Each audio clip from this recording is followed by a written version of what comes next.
Bonjour et bienvenue sur la chaîne podcast du CERIF, le Centre européen de recherche et d'information sur le frérisme. Aujourd'hui, j'ai le grand bonheur de recevoir René Frégosi, docteur en philosophie et en sciences politiques, habilitée à diriger des recherches. Elle est spécialiste des idéologies politiques et des relations internationales. Elle a également été assistante parlementaire et directrice de l'Institut de recherche du Parti socialiste.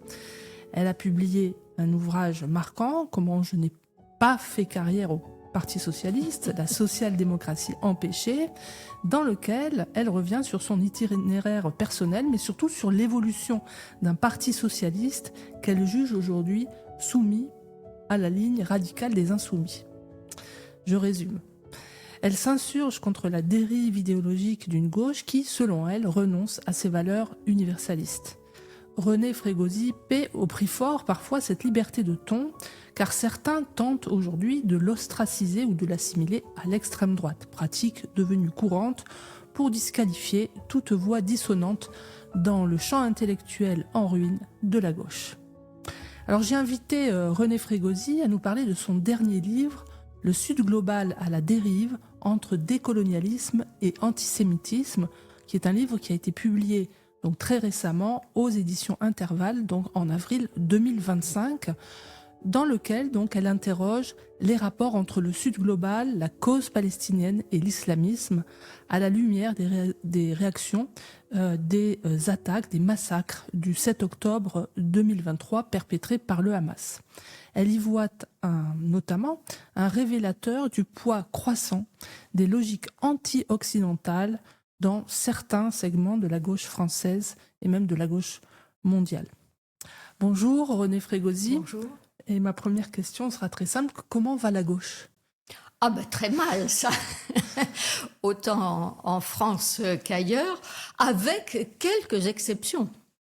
Le Danemark par exemple, où on a des sociodémocrates qui ont pris conscience de la réalité, qui prennent en compte le réel, qui ne sont plus dans le déni, notamment à propos de l'immigration, et qui réussissent très bien d'un point de vue électoral. Donc la gauche pourrait redevenir une puissance politique en France, ce qu'elle n'est pas, puisque aujourd'hui, ce qui se dit de gauche relève plutôt, à mon sens, du rouge-brun, du SA, donc plutôt du fascisme. Donc vous allez loin, René. Voilà.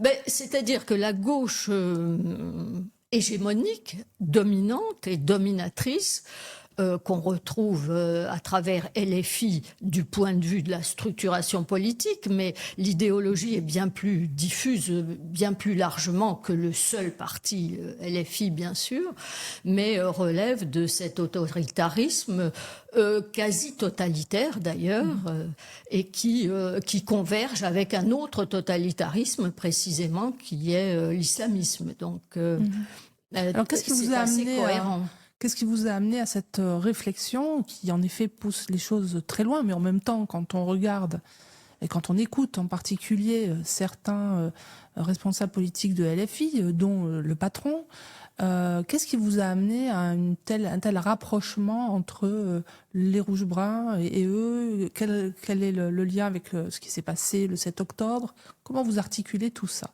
Bon, en fait, dans la gauche, on a toujours eu deux grands courants quand même. Et là, LFI, avec Jean-Luc Mélenchon et d'autres, font retour sur une conception révolutionnaire de la politique. Qui dit révolutionnaire dit valorisation de la violence. Conception de la violence comme étant révolutionnaire, précisément, comme étant porteuse d'un changement positif.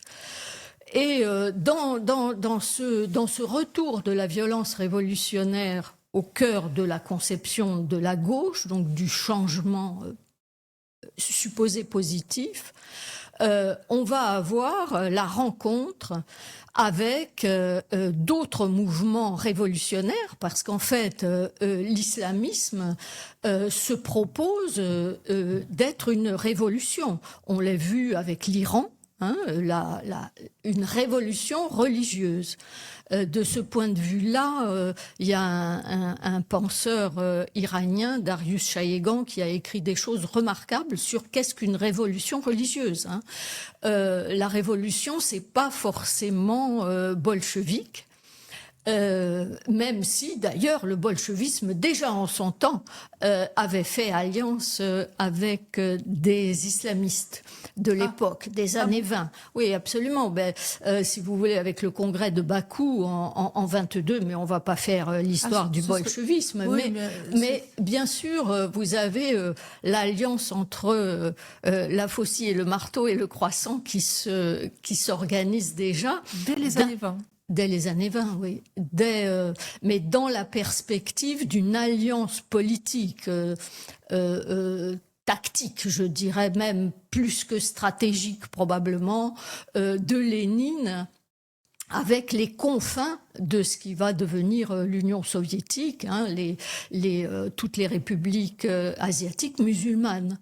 Et donc, à Bakou, en 22, vous avez un grand congrès qui va sceller cette alliance de Lénine avec les leaders politico-religieux de l'époque. 1922, c'est 2 ans avant la chute du califat, et il y a quelque chose à... Je n'ai pas davantage creusé la question, hein, mais je sais que c'est un moment finalement assez révélateur de la compatibilité des idéologies. Dès le départ. Dès le départ, puisque ce sont des idéologies autoritaires, et vous avez une certaine logique qui peut les voir converger, même si on le voit très bien aujourd'hui avec Poutine en Tchétchénie. En fait, vous avez certains islamistes qui sont compatibles avec Poutine, qui passent des alliances avec Poutine pour en exterminer d'autres. Hein. Donc, l'affaire est complexe. D'autres islamistes. Oui, en Tchétchénie, c'était le cas aussi. Hein. Il y avait d'autres islamistes qui ont été persécutés et exterminés. Donc, les choses ne sont pas du tout univoques, mais on peut avoir des rencontres, des croisements.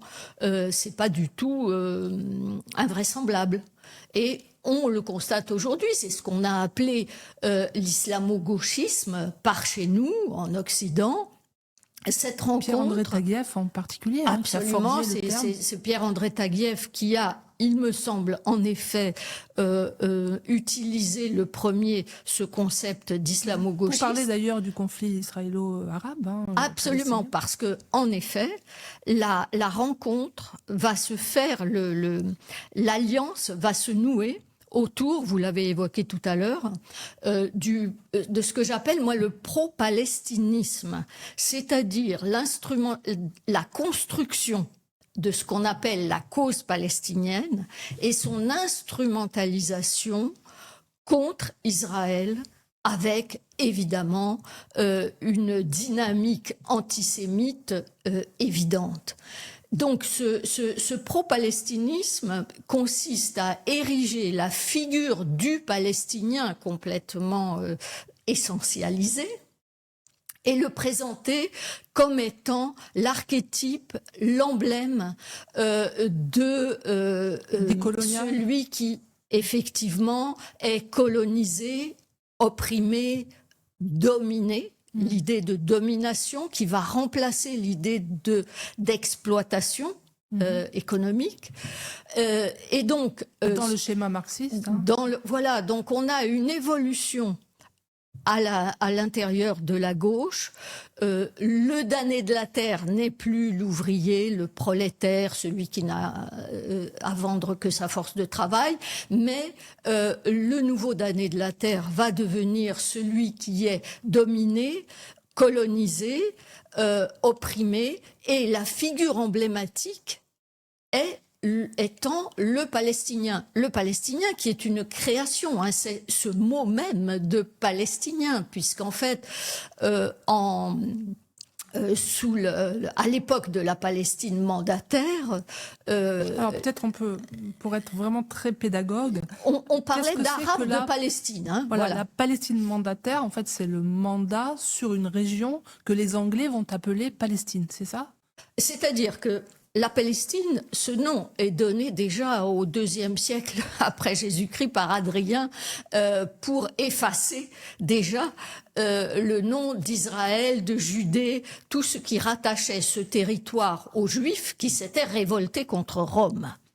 Donc déjà, Hadrien a eu cette idée très moderne de changer le nom, d'effacer le nom d'Israël et de lui donner celui de Palestina, qui était très cynique parce que les Philistins étaient les ennemis des Juifs, des Judéens, qu'on appelait à l'époque. Et donc, du royaume de Judée, Samarie et Israël. Et donc, ce nom Palestine était effectivement devenu le nom de la région qui englobait à la fois les pays aujourd'hui, hein, de la Jordanie, d'Israël et un bout aussi de la Syrie.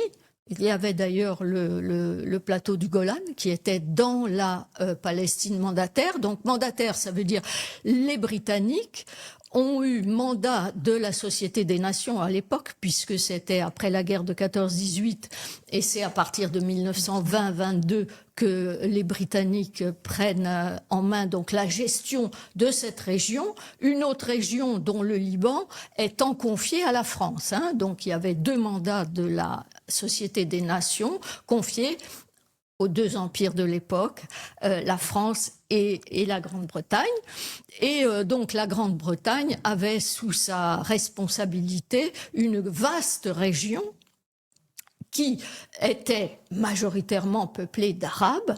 Les Arabes de Palestine, on les appelait les Arabes de Palestine justement, et en Palestine a toujours survécu une population juive. Hein. Oui, c'est pour ça qu'on ne disait pas les Palestiniens, on disait les Arabes de Palestine, parce qu'il y avait aussi des Juifs de Palestine.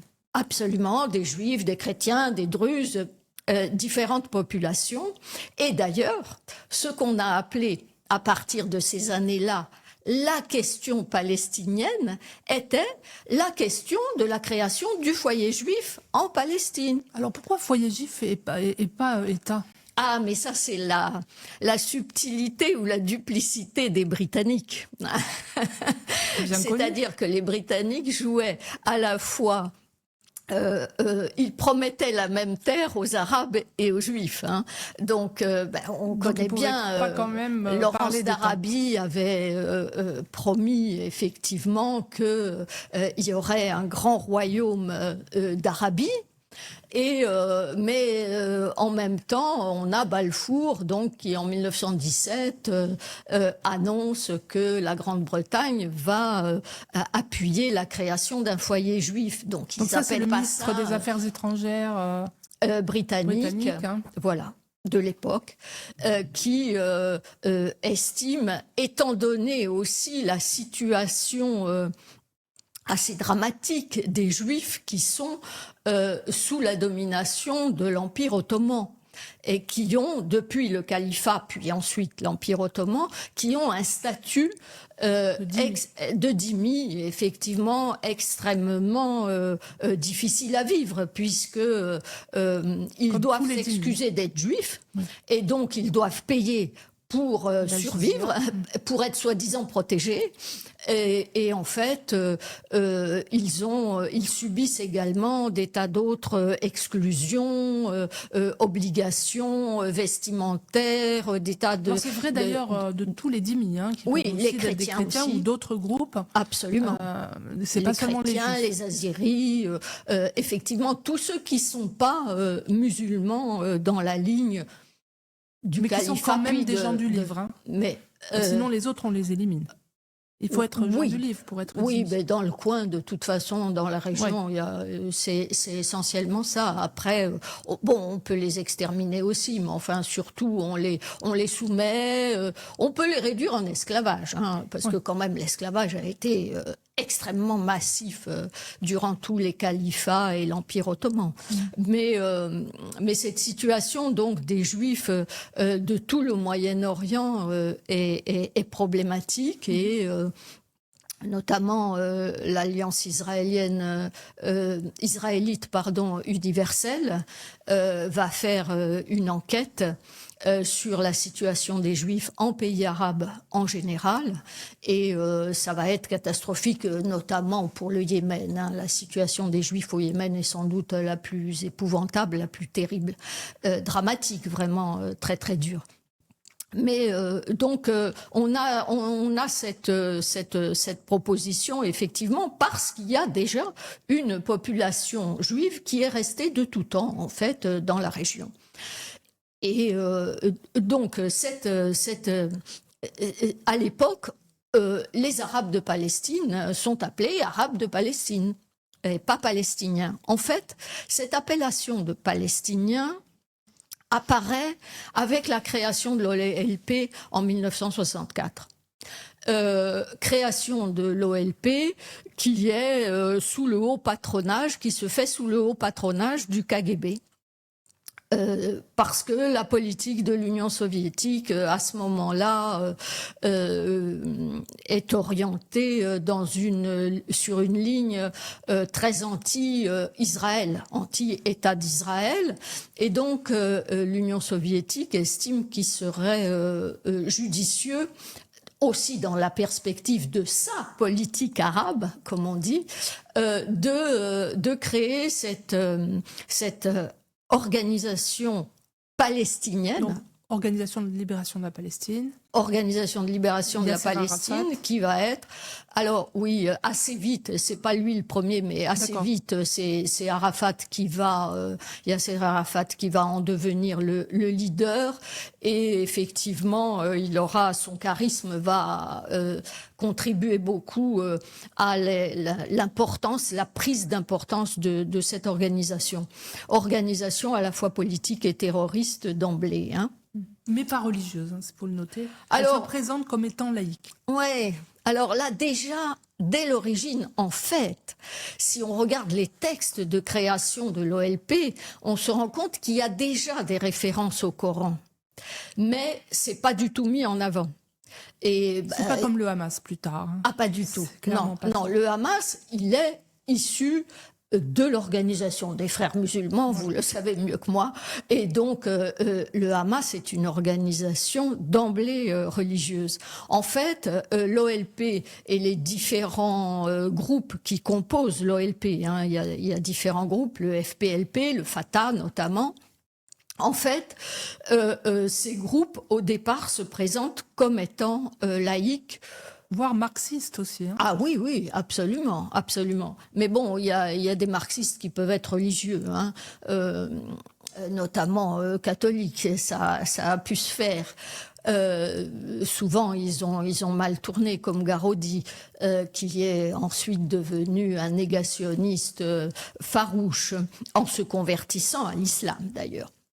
Mais toujours est-il que, en effet, le pro-palestinisme, c'est-à-dire l'instrumentalisation du malheur palestinien, on peut mettre des guillemets, ce malheur palestinien étant largement produit par les leaders arabes de Palestine eux-mêmes et par les pays arabes alentours qui, à l'origine, ont refusé la création d'un État palestinien à côté ça, on le dit pas assez, de l'État d'Israël dès 1947. En 1940, voilà. Enfin, Voilà, en 47, étant donné la situation locale, la mobilisation des organisations juives qui luttent pour leur indépendance et la création d'un véritable État national. On est évidemment après la Shoah. Juif, on est après la Shoah, mais le sionisme, donc cette idée de la création d'un État national, un État-nation juif, existe bien avant, puisque le sionisme apparaît au XIXe siècle, en fait, avec le mouvement des peuples, avec tous ces mouvements de libération nationale, tous ces mouvements nationalistes, notamment le mouvement polonais. Il faut se rappeler que la Pologne moderne n'est recréée qu'en 1920, après la guerre de 14-18, n'est-ce pas? Et donc, pendant toute la fin du XIXe siècle, notamment en Pologne, vous avez un mouvement nationaliste polonais extrêmement fort et qui va se développer parallèlement d'ailleurs au mouvement sioniste, qui lui aussi est un mouvement nationaliste qui est dans cette idée d'une création d'un État-nation pour les Juifs. Et donc, ce mouvement apparaît bien sûr en Europe centrale, notamment à cause de la situation qui est faite aux Juifs et des pogroms. Pogrom, c'est un mot russe qui va être repris après, on sait bien de quoi il s'agit. Et donc, à cause de la situation des Juifs en Europe centrale, ce mouvement sioniste apparaît. Mais ce qu'on sait beaucoup moins, et ce dont parle parfaitement, évidemment, 1000 fois mieux que moi, puisqu'il en est spécialiste, moi je l'ai lu, Georges Bensoussan, notamment. Qu'on recevra ici bientôt. Voilà, c'est vraiment une référence pour ces questions-là, mais il explique très bien comment il existe aussi un mouvement sioniste au Moyen-Orient et au Maghreb.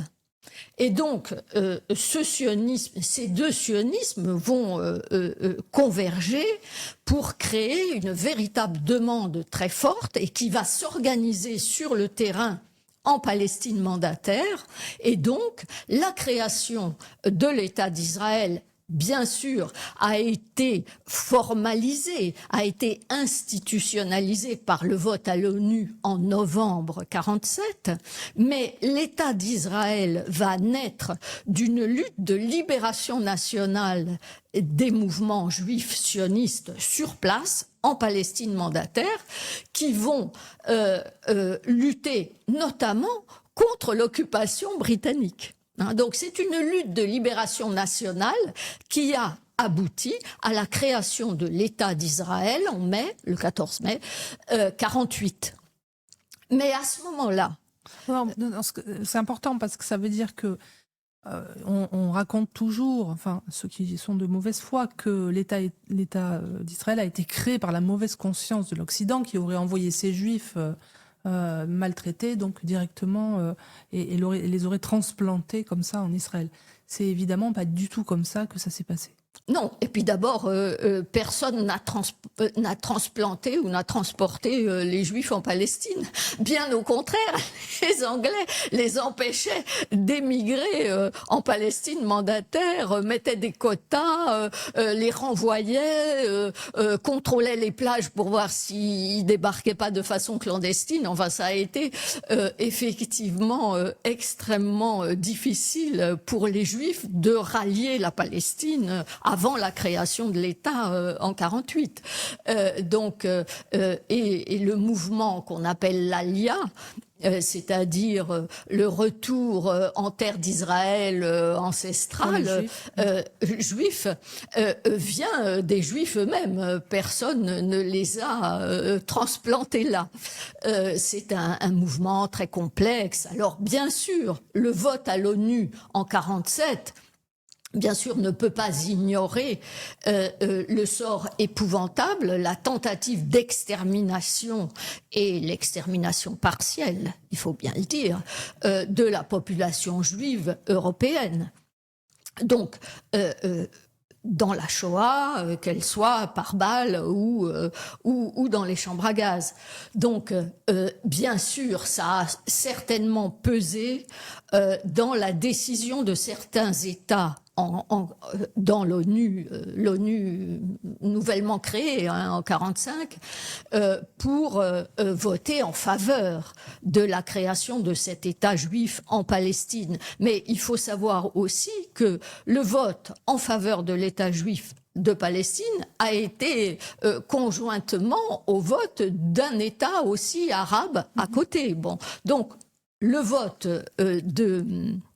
à l'ONU a été une institutionnalisation, mais sur le terrain, vraiment, il y a eu une lutte de libération de la part des Juifs. Et donc, après novembre 1947, les Juifs décident d'accepter cette proposition, effectivement, d'institutionnalisation de leur lutte, de reconnaissance de leur lutte, et vont accepter. La refusent. Mais les Arabes la refusent, alors qu'en fait, à l'époque, je veux dire, les Juifs disent, les leaders juifs disent, bon, c'est pas grand-chose ce qu'on nous propose comme terre, mais nous on prend, d'accord. On est d'accord avec ça, on crée notre État ici, on est d'accord. Les Arabes ne veulent pas parce qu'ils ne veulent pas de l'État d'Israël. Ils ne veulent pas partager. Ils considèrent que toute la région a été musulmane et doit le rester en totalité. Et donc, il y a ce refus, effectivement, de la création de l'État d'Israël. Donc, les pays arabes et les Arabes de Palestine, mais qui sont en fait dominés par les pays arabes déjà créés avant, vont refuser et vont entrer en guerre avec le jeune État.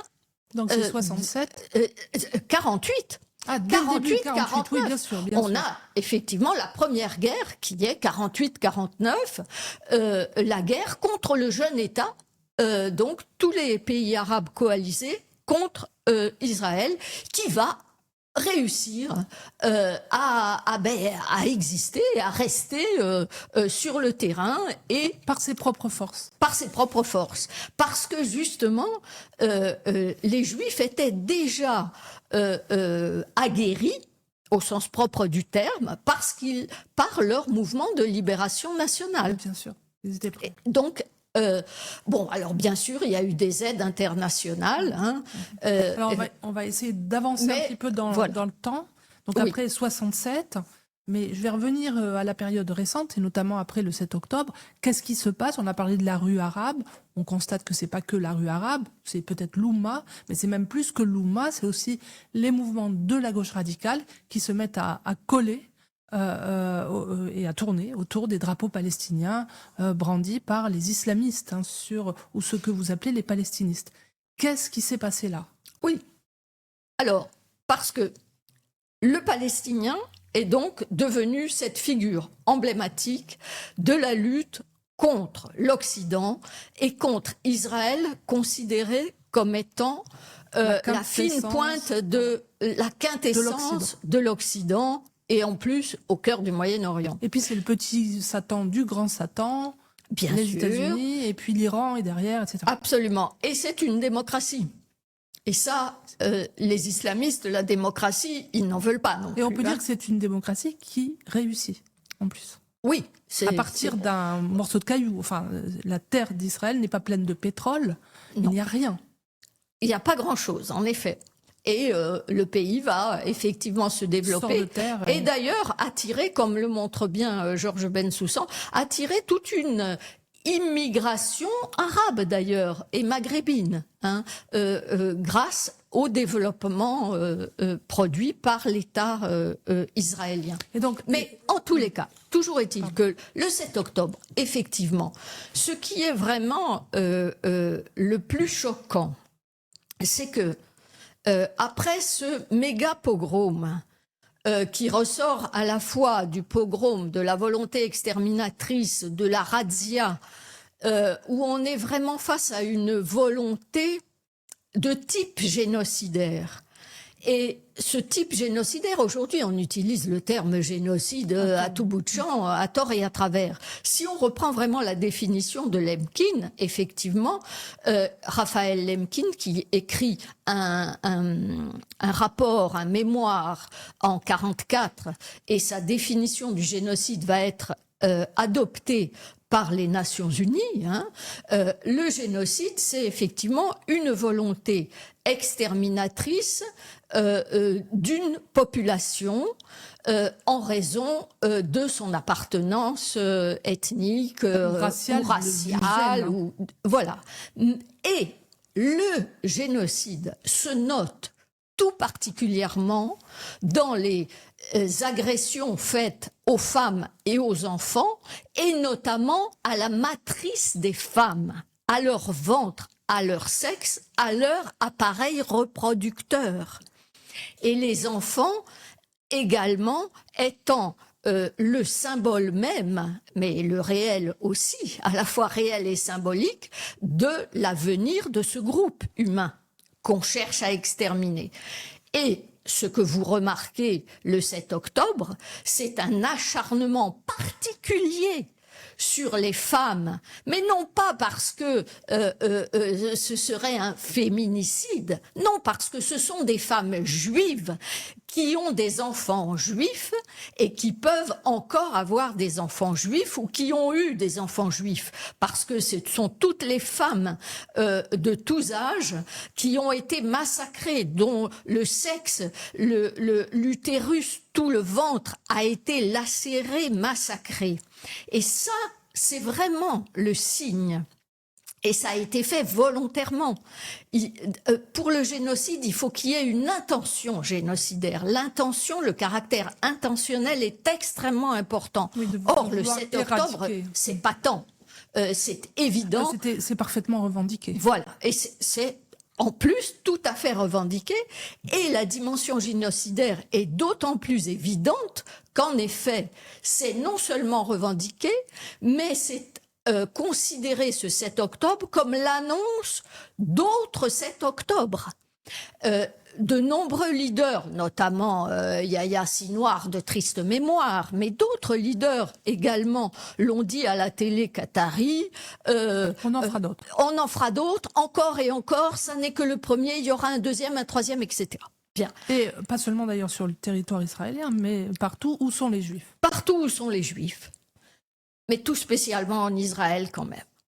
Et donc, ce caractère génocidaire qui sautait aux yeux, hélas, de façon horrible, tragique, a été les premiers jours en Occident, on s'est un peu inquiété, alarmé, attristé de cet événement massif horrible.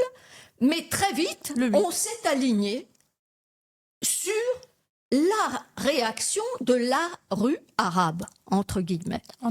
Or, cette rue arabe, effectivement, et notamment la rue Gazaoui, a accueilli ces massacres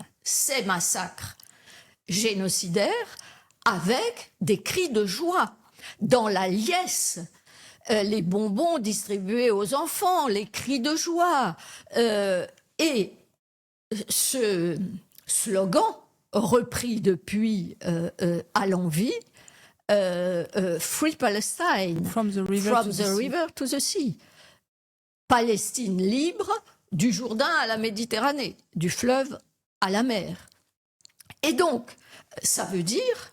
Et ça, on le retrouve d'ailleurs dans les manuels scolaires, non seulement à Gaza, mais jusqu'à la FNAC, ici à Paris, et sur Amazon et partout, dans les petits manuels scolaires, pour former les jeunes enfants, on retrouve des cartes où Israël n'existe pas.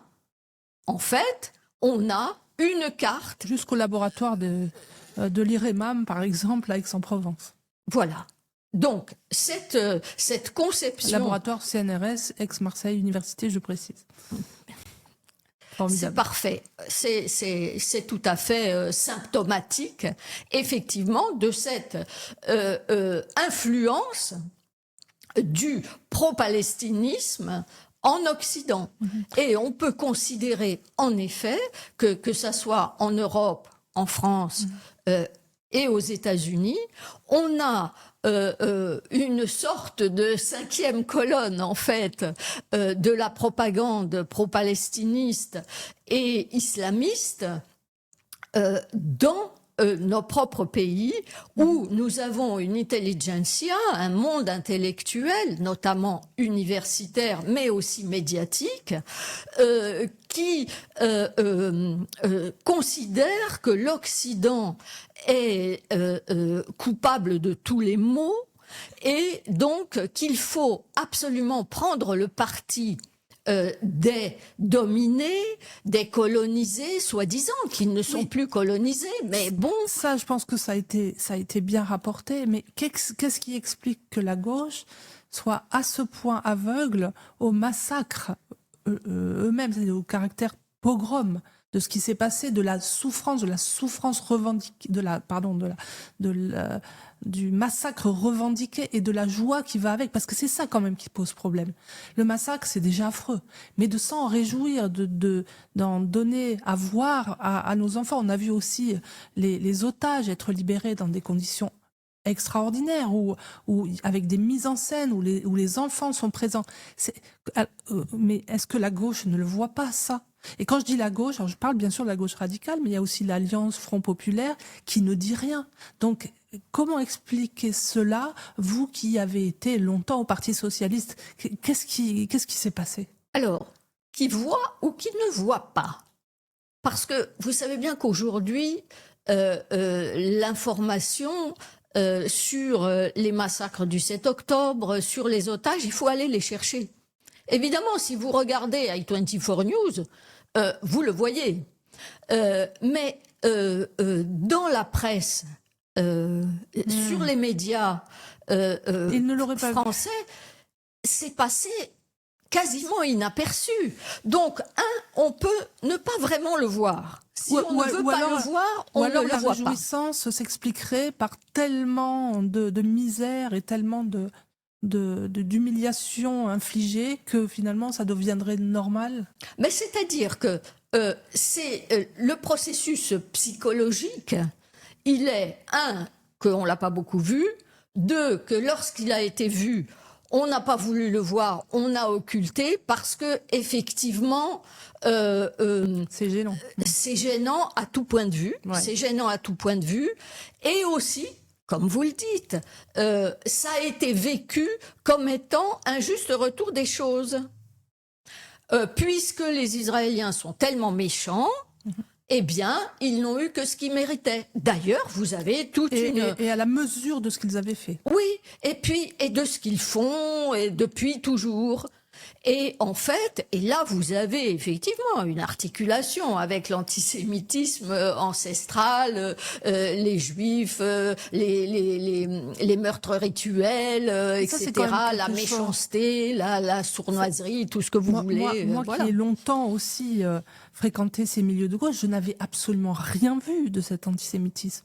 Donc, d'où sort-il? Enfin, qu'est-ce que c'est que cette réactivation? J'ai du mal à le comprendre. Alors, historiquement, c'est vrai qu'il y a eu un antisémitisme de gauche. Hein. Mais celui la gauche des années 80-90 n'avait plus. Moi, j'ai vu...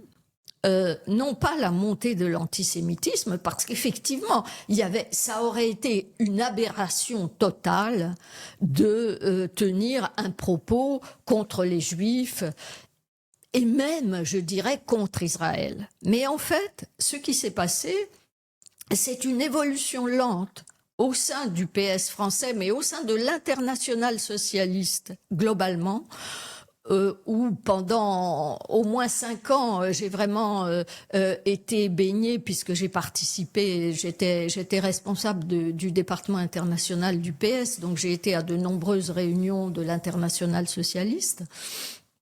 Et j'ai pu voir, je l'ai analysé dans un article d'ailleurs, dans Commentaires, le glissement progressif d'une position fermement de soutien à Israël de la vieille SFIO, le vieux parti socialiste, avec à l'origine Léon Blum, qui lui-même était sioniste, et puis ensuite avec Guy Mollet, qui a notamment participé à l'expédition à Suez, etc., qui a été bloquée par les États-Unis.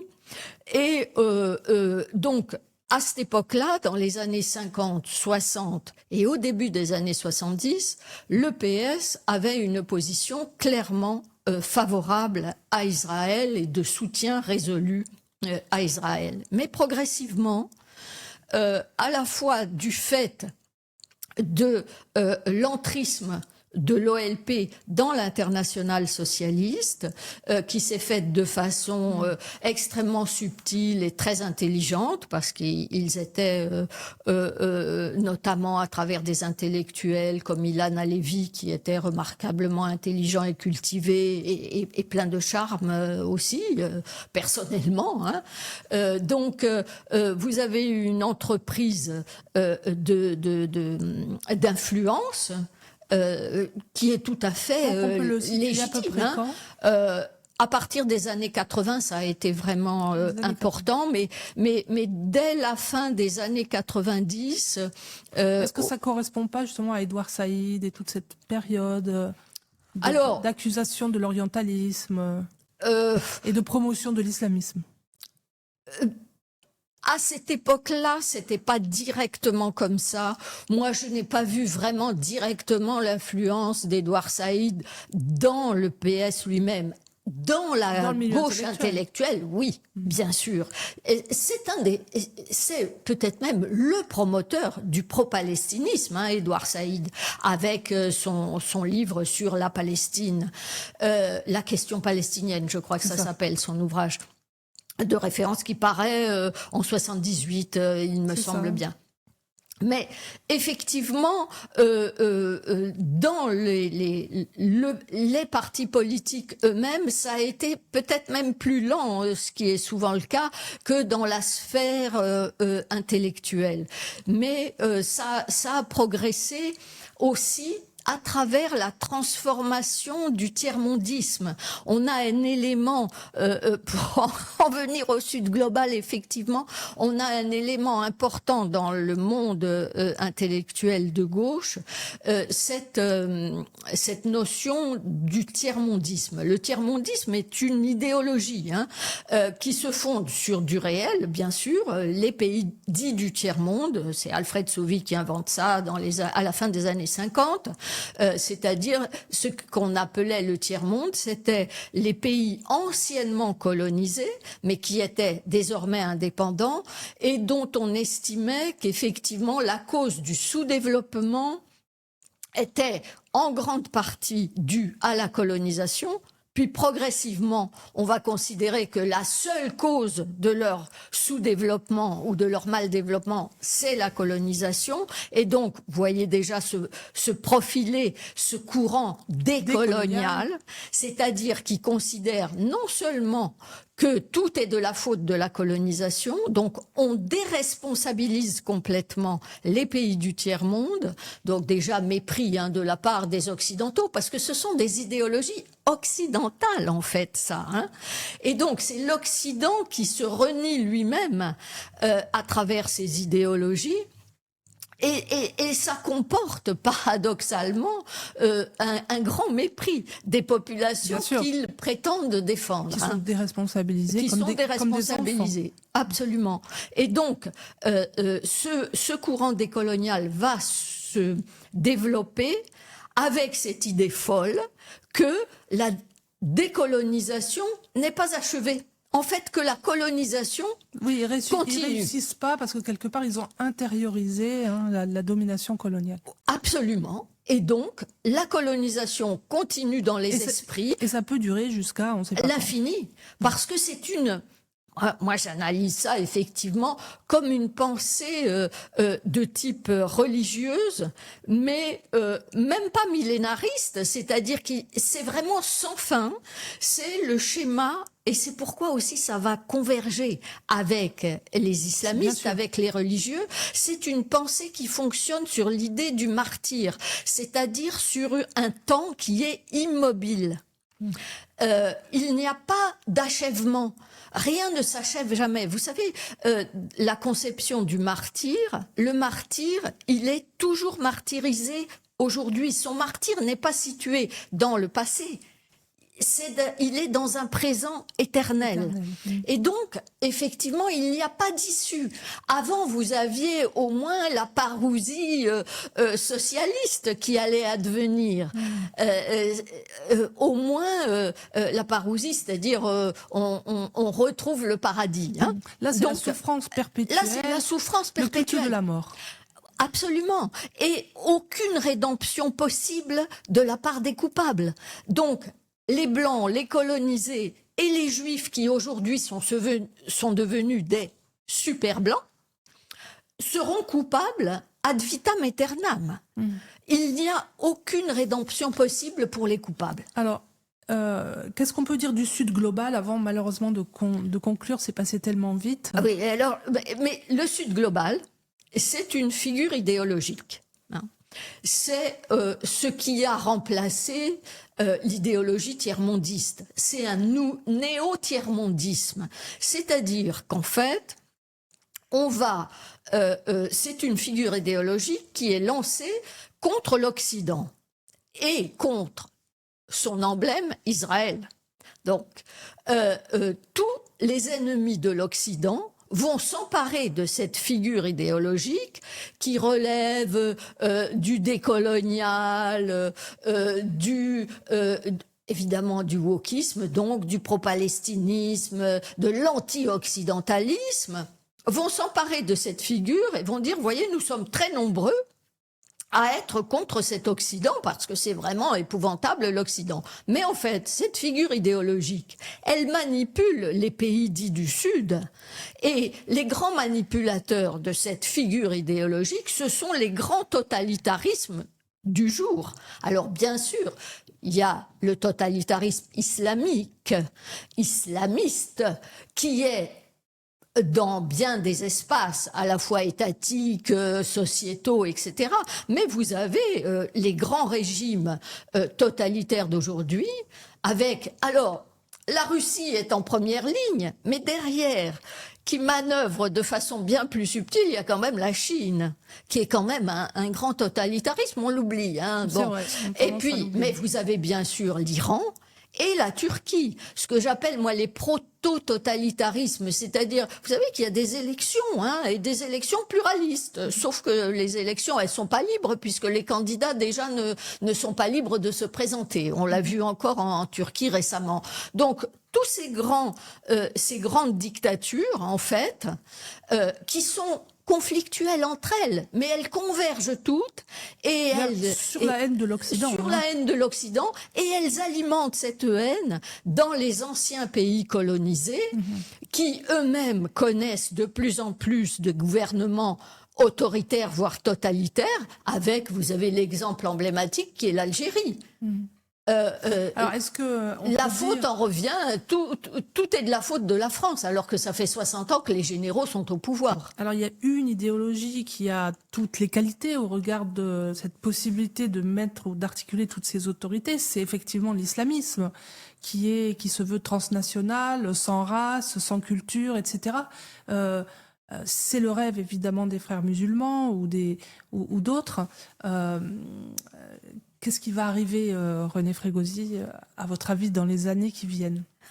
Pour conclure, alors là, une conclusion. Alors là, moi, je préfère toujours analyser le passé que prévoir l'avenir. Vous savez, souvent, comme je suis politologue, on me dit, mais alors qui va gagner les élections? Ouh là là.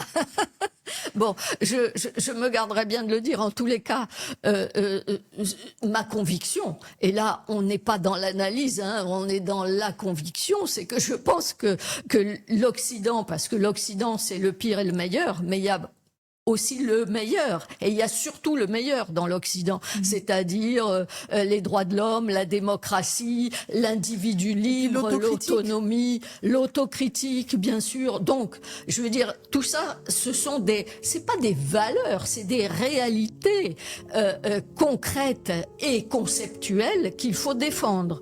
Et donc, je pense qu'il faut vraiment que l'Occident se réveille, mais pas à la façon des woke. Merci beaucoup, René Frégosi, merci. Merci.